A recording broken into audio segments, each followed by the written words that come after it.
Nous sommes avec Alain de Wassège pour découvrir l'exposition Percussion des images, vigueur des mots qui se tient jusqu'au 23 avril au centre d'interprétation de l'Édélibule situé rue de la Loi à La Louvière. C'est l'occasion de découvrir cette galerie sans titre. La galerie sans titre et le Délibule.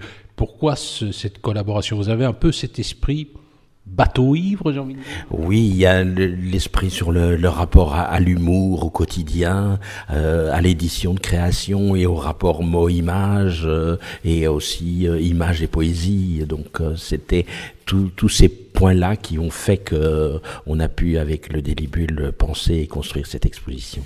Alors cela dit, votre galerie, elle existe depuis combien d'années? Depuis près de 30 ans, et c'est aussi une manière de fêter cela. Et comment vous est venue l'idée de proposer à Bruxelles une galerie où on n'exposerait que finalement des surréalistes, genre?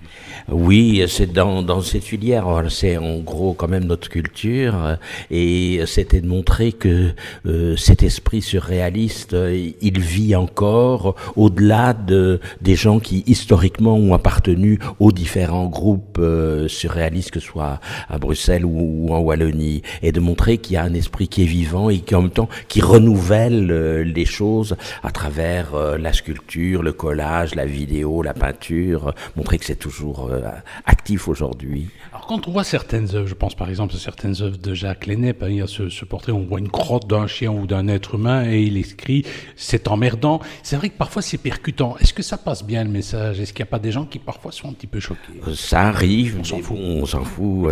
Et donc c'est quand même aussi l'image à travers ça, elle nous reste dans la tête et dans la mémoire. Et c'est quand même une des fonctions de l'art, c'est d'avoir des images qui percutent, qui nous restent et qui travaillent.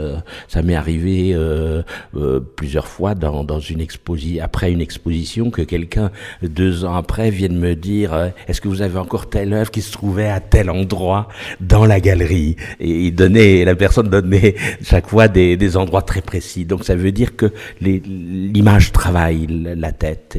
Est-ce que vous croyez que cet esprit surréaliste du Délibule ou de votre galerie, il n'est pas en train de disparaître? Est-ce qu'il existe encore cet esprit surréaliste? C'est ça que je montre, que c'est toujours une trame qui est vivante, et le rapport aussi bien surréalisme et le rapport à la dérision, le rapport au détournement, le rapport au mot-image, et avec humour, tout ça, ça se travaille encore de jeunes créateurs. Alors, il y a un petit peu le côté comme ça iconoclaste. À un moment donné, il y a le problème religieux aussi.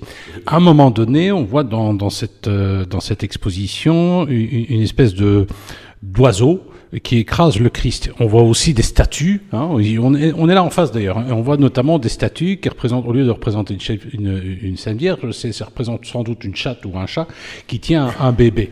Ah oui, donc la première que vous évoquez, ça s'appelle La Revanche du Poussin de Pâques. Et c'est de qui? Et c'est de Raymond Minen, un artiste flamand qui vit et qui travaille à Mol. Donc on voit un Poussin de Pâques qui, avec sa patte, écrase un buste du Sacré-Cœur.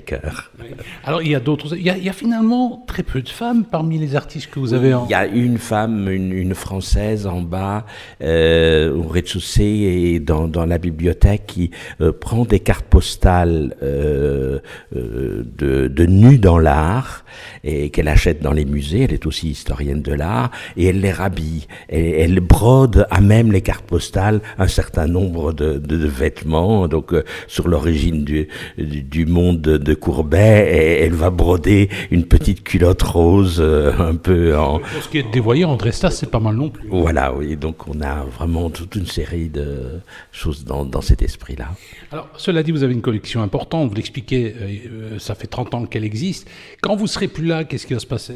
Alors, c'est une des questions que je me suis posée et qui a fait que je suis venu au Délibule, parce que j'ai quand même réalisé pas mal de publications, et j'ai décidé que le stock de publications ainsi que les ouvrages de bibliophilie que j'ai édités, je les léguais au Délibule. Oui, parce qu'ils font ça très bien en matière de gestion d'archives. Et donc ça avait un sens que ces livres et ces livres d'artistes soient un lieu dans lequel on puisse les consulter et qui puissent être montrés. Et donc le travail que j'ai mené pendant des années puisse continuer à travers ça à vivre. Il est important, je dirais, ce stock d'archives. Oui, de plus en plus.